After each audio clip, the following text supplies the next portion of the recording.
Welcome back, everyone. It's Eric from Rare Candy here. Today we are back on the channel taking a look at yet again another Rebel Clash deck profile, and today it's going to be Cinderace VMAX, the final of the Galarian starters. I know Zach, I think, looked at the other ones already, so Cinderace is going to round out the trio here. This actually is the same list too that was featured in our recent testing rounds video, so if you guys do want to see how Cinderace is going to look in some games, I will have a link down below in the description if you do want to check that out. And also too, so quick shout out to our patrons at patreon.com/rarecandytcg. Stage 2 patrons and higher. I've actually had early access to this list for like a week now. So if you guys want to get some early lists from us and help support the channel, I'll have a link down below in the description to that as well. But let's get into Cinderace today and see how this deck is going to look. So to kick off the deck, we have 4 copies of Jirachi here. So Jirachi is obviously a staple in many decks for that fantastic Stellar Wish ability that we have here. We get to look at the top 5 cards of our deck and get a trainer card. Jirachi, obviously very good, specifically in Welder decks. We've seen the Fire Toolbox deck do very well up until this point for using kind of a similar engine as this. So it's going to help us find our Welders, our Giant Hearts, whatever it might be to get our board set up. Up next from there, though, we do have 3 copies of Cinderace V. So Cinderace, obviously we need some of these before we get to evolve into the VMAX in the deck. Cinderace V is actually like kind of okay too. Actually has a really good ability. If there's a stadium in play, it has free retreat. So if you do have to start with this thing and not a Jirachi, you can easily retreat into your Jirachi once you find one of your quick balls, just as an example. And its attack is just kind of vanilla, 2 fire and colors for 140. Hopefully you never have to use it. We definitely have much better attackers in the deck for that same attack cost. So hopefully you never have to attack with Cinderace. It's basically just here to evolve into our VMAX. So speaking of which, though, we do have 3 copies of Cinderace VMAX in the deck. So Cinderace VMAX, a new card from Rebel Clash that we're getting. And it has 320 HP, 2 different attacks, the first of which for a fire and colors does 30.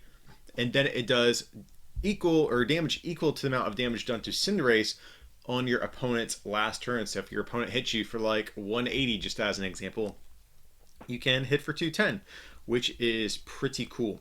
Now, one thing I do like about this attack in particular, though, is the fact that it does damage based on the damage done to you, not based on the damage counters that are on Cinderace. And what I mean by that is that allows us to take advantage of different healing cards to ensure that we can keep our Cinderace kind of safe and out of range of being knocked out, while also still hitting for that large amount of damage in the process.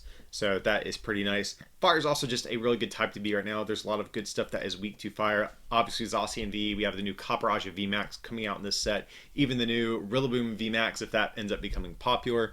So definitely a solid attack, definitely my favorite part about the card.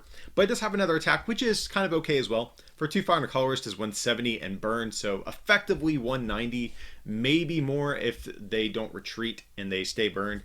So that's nice at knocking out a lot of like the 2 prize Pokemon in the format, like the Deandre GX, like Heatran GX, Blacephalon GX, just as a couple examples. But I think really where the card is most exciting is probably for this first attack that it has.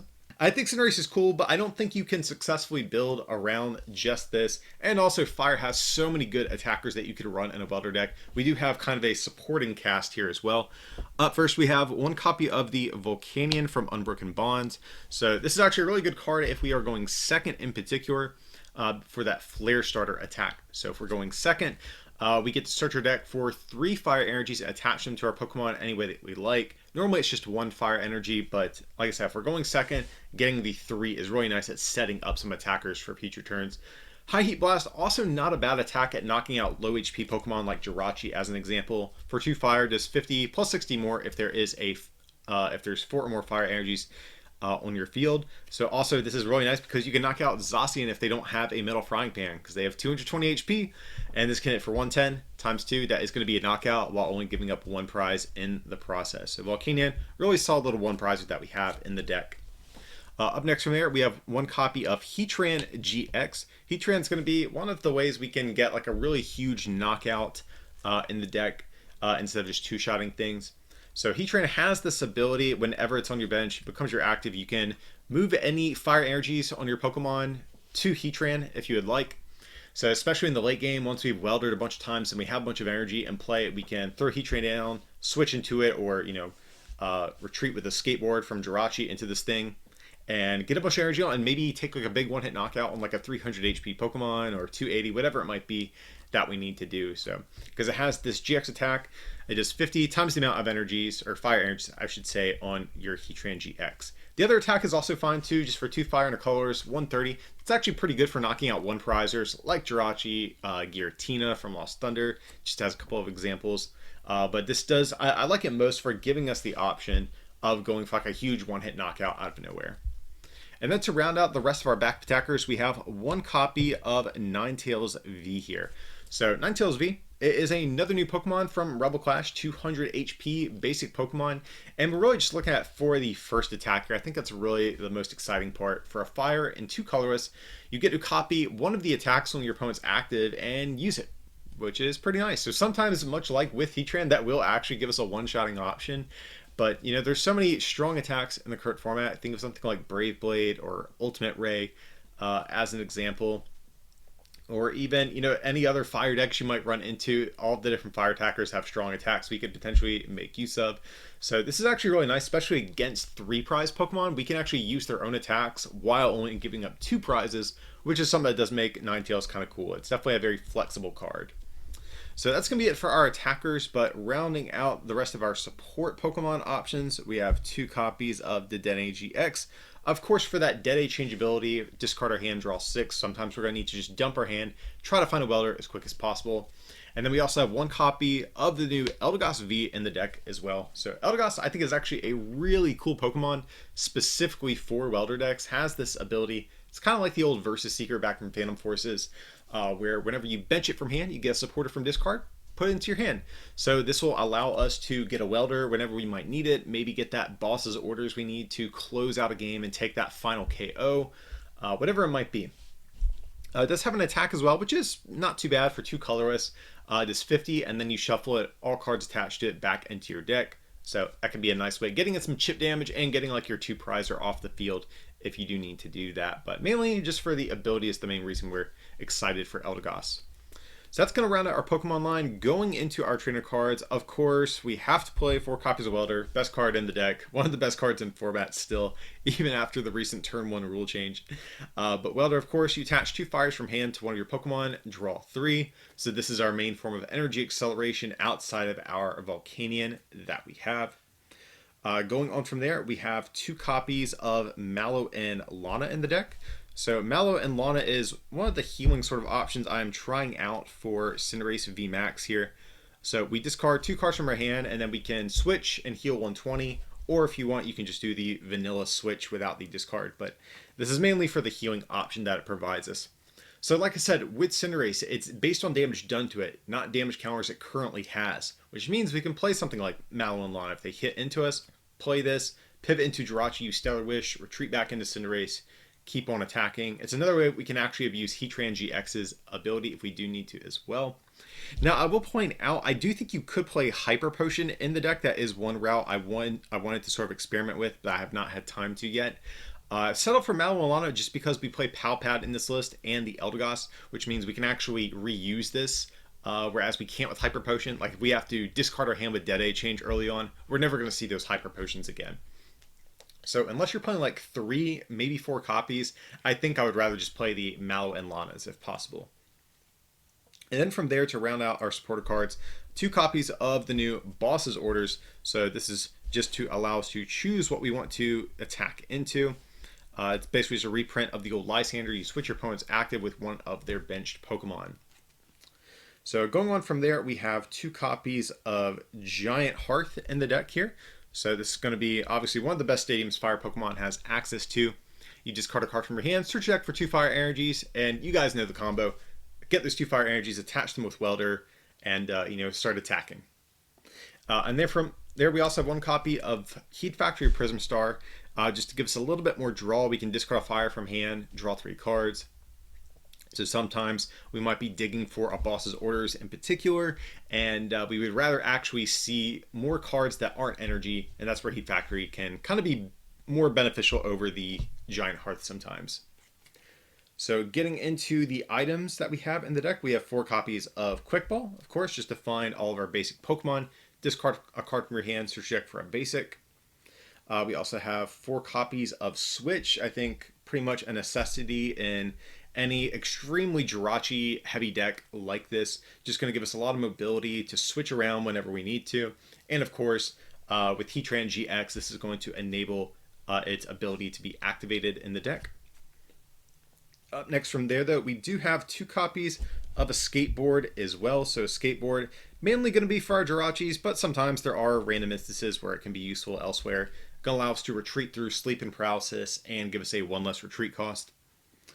But then from there, 2 copies of Fire Crystal. This is one way we can get back some of our fire energies in the deck. So just put 3 fires from hand back, or from discard back into our hand. Obviously, we can attach this back down with Welder. Up next from there, we have 3 copies of Acrobike. So Acrobike, this is a card that wasn't in some of my earlier drafts of the deck, but it's a card I've actually grown to really like. I think originally in the list I had like 1 extra copy of Communication and 2 Research. I think that was my initial sort of slots for these. Research just really wasn't doing anything, to be honest. Like, I constantly found myself frustrated when I had it. It was never a good time to use it. So Acrobike seemed nice because it can just allow us to dig a little bit more deeply and hit our other supporters that we'd rather be playing. So of course we look at the top 2 cards of our deck, pick one, discard the other. Up next from there, we have 3 copies of Pokemon Communication as well. So unfortunately, Quick Ball cannot search out our Cinderace VMAX in the deck, and we are going to need some ways at doing that. Now, you guys could play Evolution Incense if you really want to. That's going to be more reliable in terms of being able to search out the Cinderace.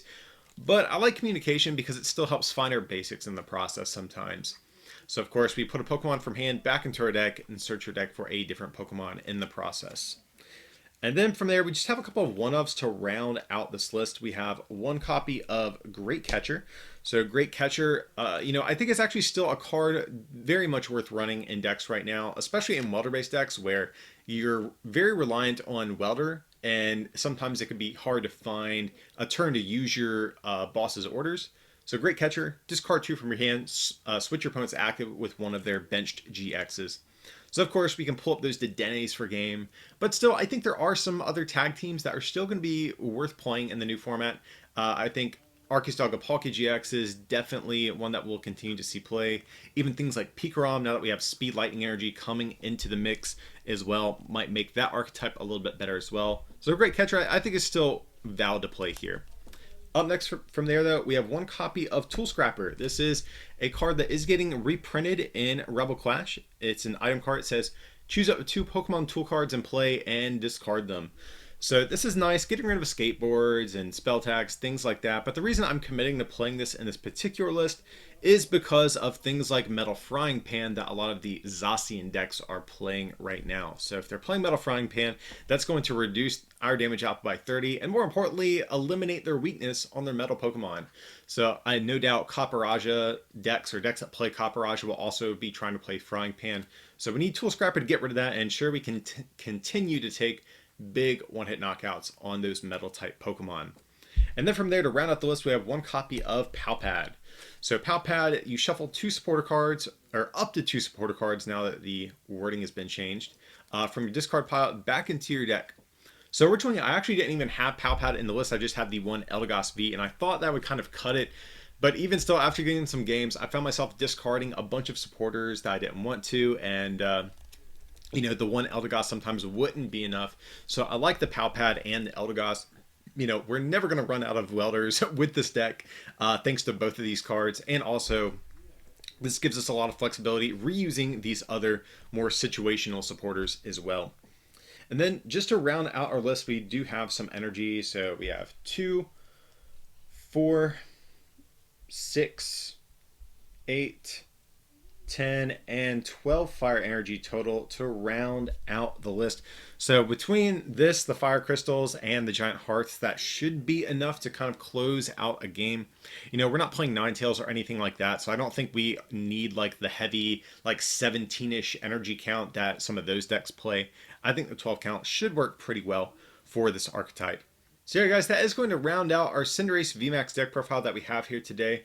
Definitely been a deck that has been fun to play. Fire for a while now has been one of the best types in the TCG, thanks to Welder, and that's not changing anytime soon. So another strong fire Pokemon being thrown into the mix here.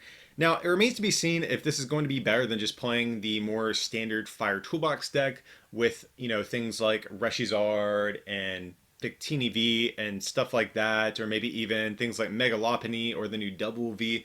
Fire just has so many good Pokemon that I could potentially play. It just remains to be seen what is the best sort of toolbox of attackers to kind of run with for success. But Cinderace, if nothing else, is another decent option to be considering. So I hope you guys did enjoy this deck profile. Of course, sound off down below in the comment section. What do you guys think about Cinderace VMAX? Do you think this is a good new fire type Pokemon? Is this the main way you want to be playing fire decks going forward? Let us know what you guys are thinking down below. And of course, like and subscribe and consider supporting this channel as well by becoming a patron over at patreon.com/rarecandytcg or by picking up some merch from our online store, rarecandytcg.com. It would mean a lot.